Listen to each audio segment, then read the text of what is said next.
Bismillahirrahmanirrahim. Saya ingin berkongsi dengan tuan-puan berkenaan kisah benar, kisah saya sendiri. Saya terlibat dengan banyak kerja-kerja sukarelawan sebelum ini.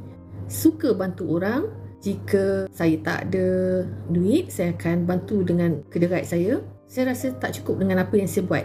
Saya cari lagi apa-apa kelas, bengkel, talk, latihan luar untuk tambah lagi skill saya Kemudian lama-kelamaan saya mula dijemput oleh agensi-agensi kerajaan untuk bagi ceramah dan latihan. Sehinggalah pada masa kita semua sibuk dengan PKP, masa tu COVID, di penghujung tahun 2020, tiba-tiba saya kehilangan kedua-dua penglihatan saya selama 3 bulan. 3 bulan saya boleh dikatakan sebagai buta sementara.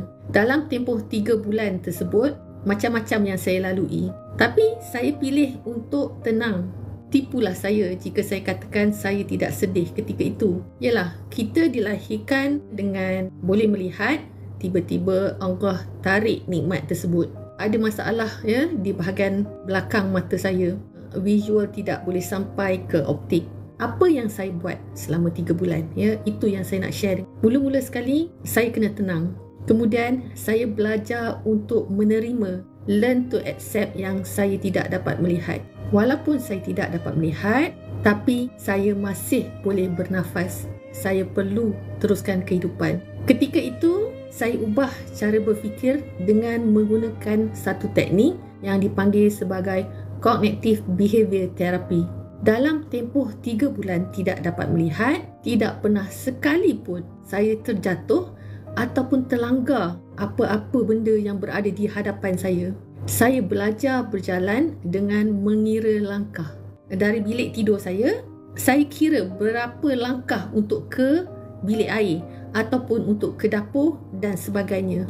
Memang benar sukar untuk saya terima. Tapi bangun tidur, saya masih lagi tidak dapat melihat. Malam dirasakan amat panjang sebab saya tidak tahu bila malam, bila siang. Tapi saya menggunakan keseluruhan deria yang saya ada. Bila malam, saya rasa sejuk. Bila siang, saya rasa panas. Jadi di situlah saya tahu bila malam dan bila siang. Dengan izin Allah tuan-puan, cukup 3 bulan saya dapat melihat.